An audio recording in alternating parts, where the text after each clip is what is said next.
Słuchajcie, mamy dla Was zagadkę. Bo tak naprawdę dla nas również jest zagadką to, jaką w ogrodzie mamy hortensję.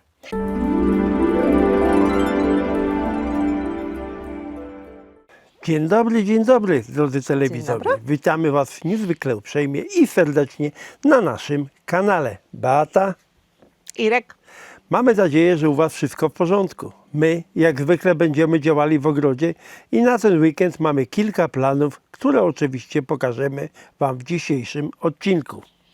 z planami bywa różnie, jak zwykle zresztą, więc może za dużej spiny nie róbmy, w razie czego po prostu będzie bez planu, jak zwykle.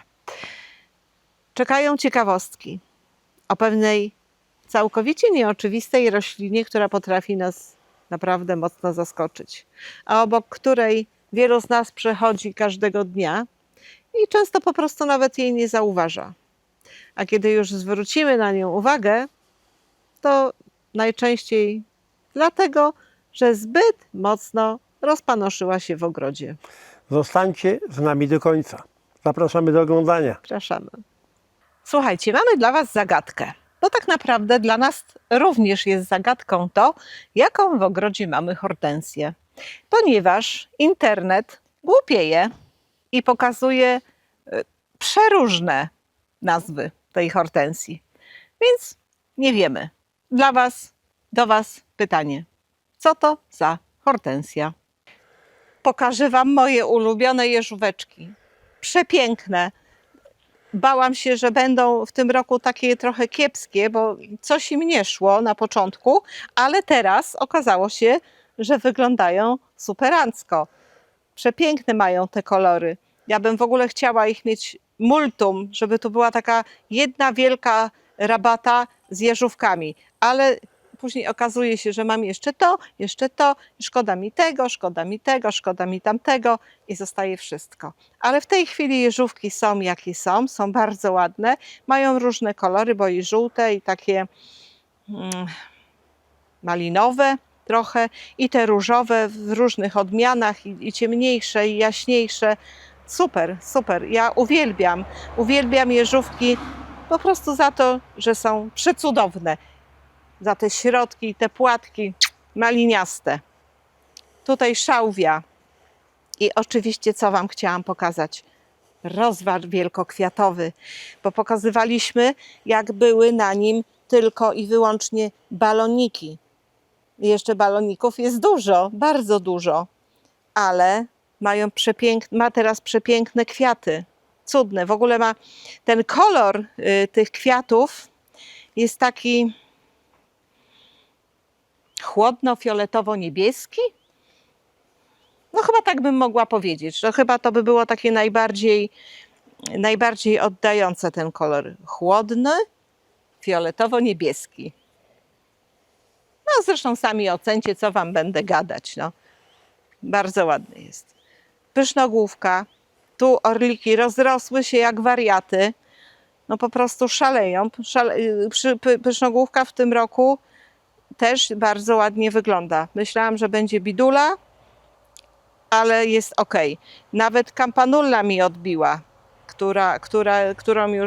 z którą się już praktycznie pożegnałam bez mała. Tutaj, tak jak pokazywałam, trawa Lady in Red zaczyna mieć coraz właśnie więcej tych czerwonych, bordowych, takich bardziej rudych listków. Tu rozchodniki. Oczywiście. Ten mój ulubiony. Lubię wszystkie. Wszystkie są przepiękne, ale ten później jak zaczyna przebarwiać się, jest przecudny. No i tutaj rabatka, gdzie miały być puchy, gdzie kupiłam stokrotkę afrykańską. Stokrotka też przepięknie rośnie.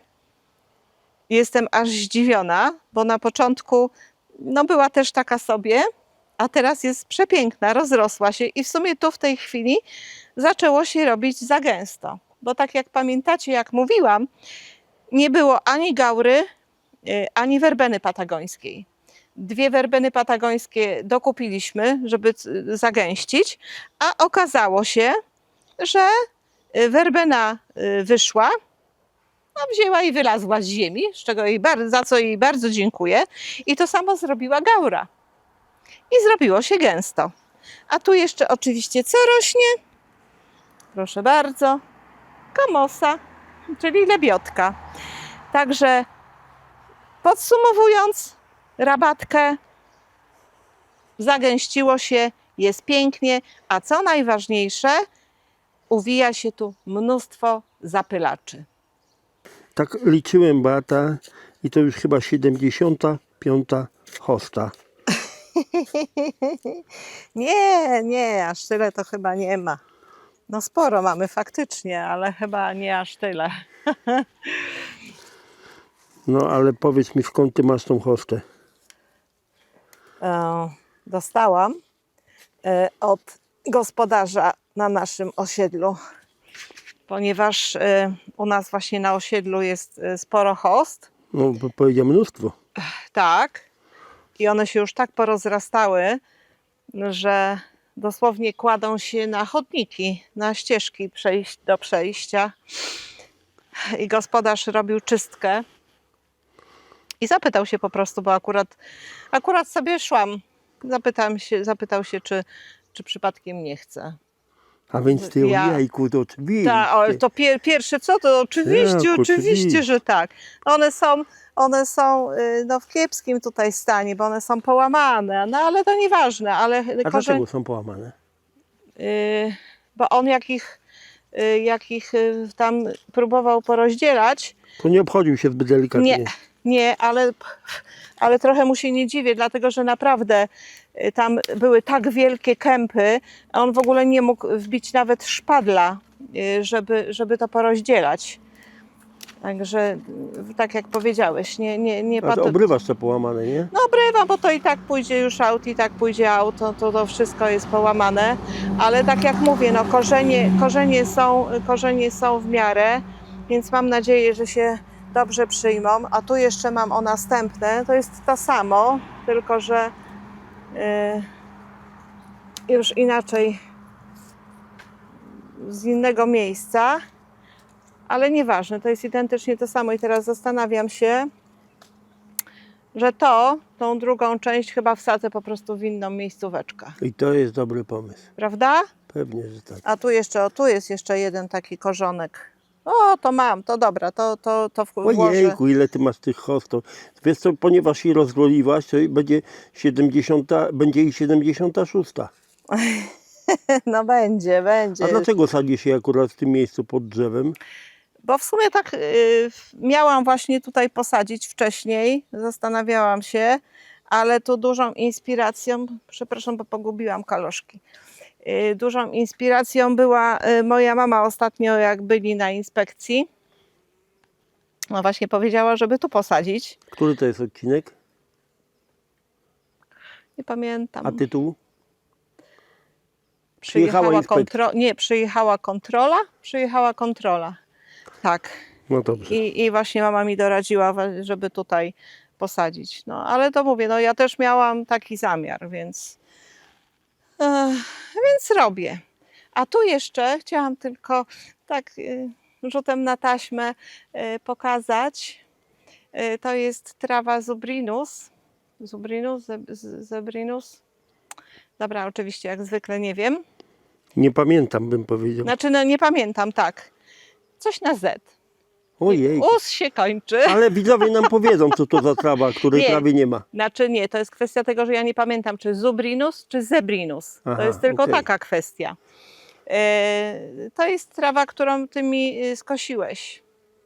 Ja ci skosiłem? Krzyczałam na ciebie. Coś ci się pomyliło. Tak? No oczywiście. Ojejku, to Jak patrz.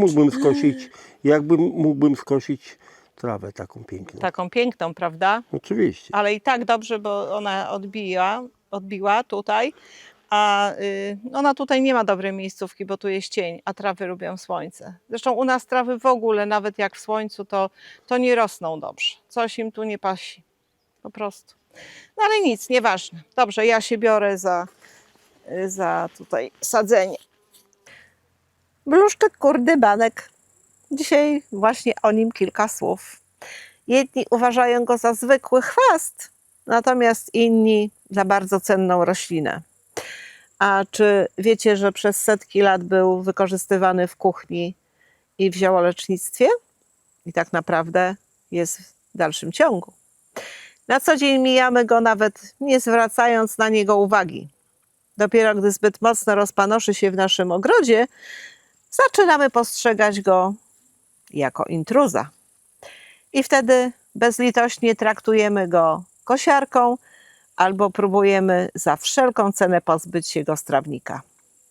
A bluszczyk kurdybanek ma niezwykle bogatą historię. Ta niepozorna roślinka kryje w sobie mnóstwo ciekawostek, które mogą Was naprawdę zaskoczyć.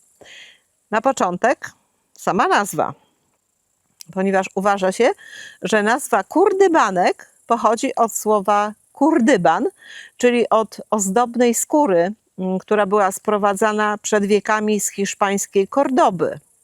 Była ona bogato zdobiona, a według jednej z teorii właśnie liście bluszczyka kurdybanka przypominały wzory tłoczone na tej skórze.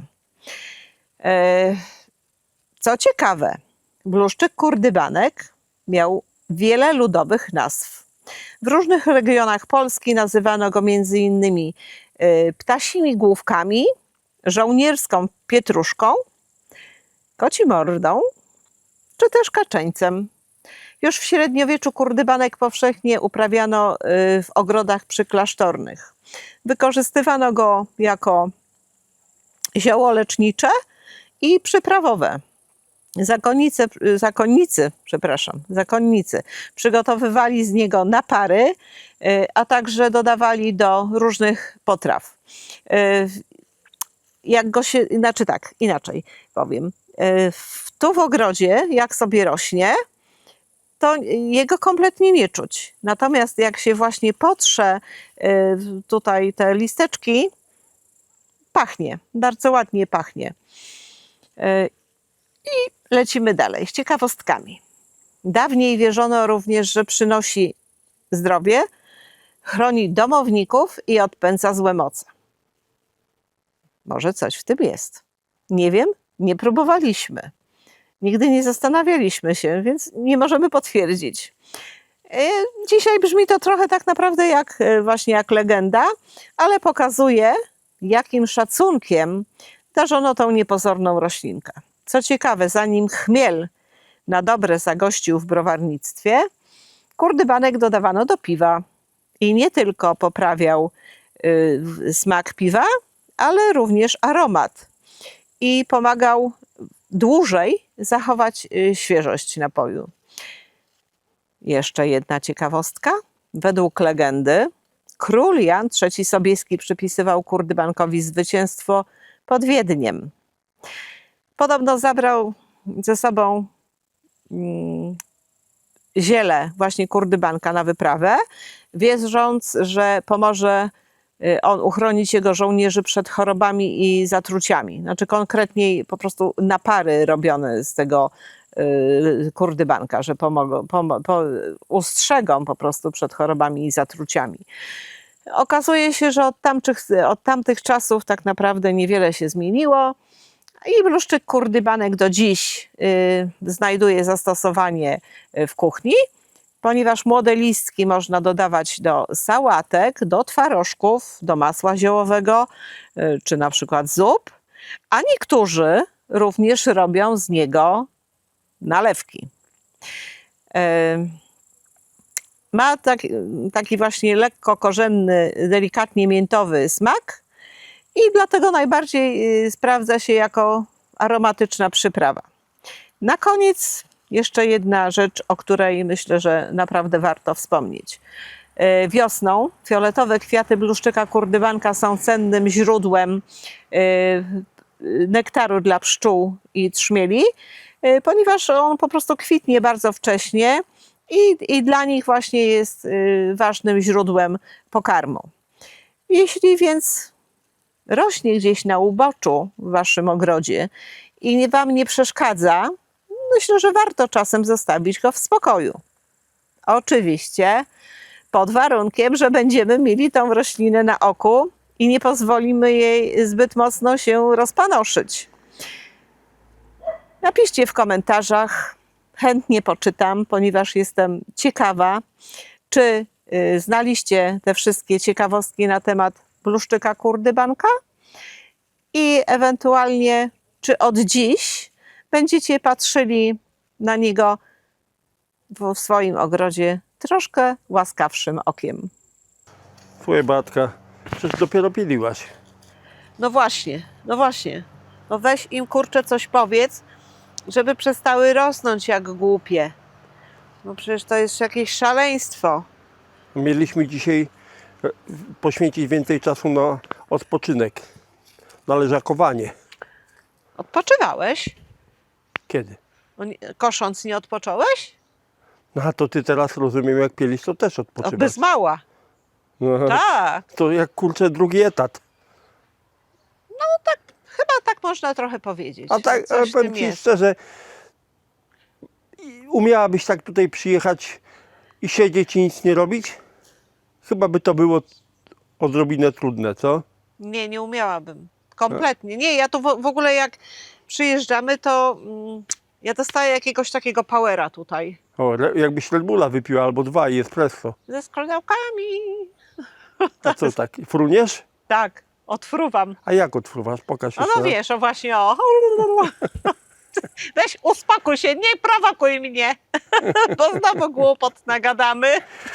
No dobrze, słuchaj Batka, a powiedz mi, może pokażemy naszym widzom różę. A, bidulę naszą. To nie jest bidula, ona pięknie rośnie. Znaczy, no tak, ona rośnie, Tylko nie tylko ma co? kwiatów. No właśnie, Idziemy. idziemy do Zapraszam. róży. O. Idziemy do róży. No To ma łeb właśnie, za bo duży. ty się uspokój. Ty już dzisiaj cicha bądź. No i co? No właśnie. Tada! No właśnie, tada, fajnie rośnie, jest wysoka, ale nie ma w ogóle pąków kwiatowych, nie ma kwiatów i nie ma pąków kwiatowych. Ona nam chorowała, ona w ogóle miała mszycę. I teraz pytanie, czy załatwiły ją wysokie bardzo temperatury i słońce, czy załatwiła ją jakaś choroba? Bo mówię, no przyrosty ma, bardzo ładne ma te przyrosty, ale Ale tu, nie ma kwiatów. Ale Ale nie ona ma miała kwiatów. kwiaty. Tak, miała kwiaty, tylko że bardzo krótko. I później przyszło te 38 stopni, 39. I kwiaty momentalnie padły. Momentalnie nie było kwiatów. Dosłownie 2 dni i nie było kwiatów. Ale ona chyba coś ma, chyba choruje. Bo tutaj tak jakby było poprzypalane. A ja nie zauważyłem, żeby ona chorowała. Przed chwilą ją chwaliliśmy, że pięknie rośnie. Ale ja właśnie teraz patrzę, że niektóre te listki są nawet w środku takie jakby przypalone słońcem, a nie było przecież teraz ostatnio żadnych skwarów. To może jeszcze stare jakieś przypalenia. Kochani, dlaczego ona nie ma kwiatów? Co wy o tym sądzicie? No właśnie, choroba jakaś, co jej jest? I w ten oto sposób, kochani, dojechaliśmy do końca dzisiejszego odcinka. Bardzo uprzejmie Wam dziękujemy za oglądanie. Dzięki, że jesteście z nami. No i oczywiście tradycyjnie bardzo Was prosimy, odnieście się do dzisiejszego odcinka w komentarzu. Konkretnie temat rośliny, którą dzisiaj omówiłam. Jestem ciekawa, jak to wygląda z Waszej strony. Czy macie w ogrodach u siebie tą roślinę? Ewentualnie, czy robicie z nią Mówimy oczywiście o kurdybanku. kurdybanku, Tak. bluszczyku kurdybanku. Więc poprosimy oczywiście o komentarze, czyli po prostu o rozmowę z nami. Trzymajcie się zdrowo, dbajcie o siebie. Widzimy się w niedzielę o godzinie 10. Jeżeli oczywiście wszystko pójdzie zgodnie z planem. A gorąco wierzymy, że tak właśnie będzie. I tradycyjnie serduszko od nas dla Was. Niech Wam wszystko zdrowo rośnie.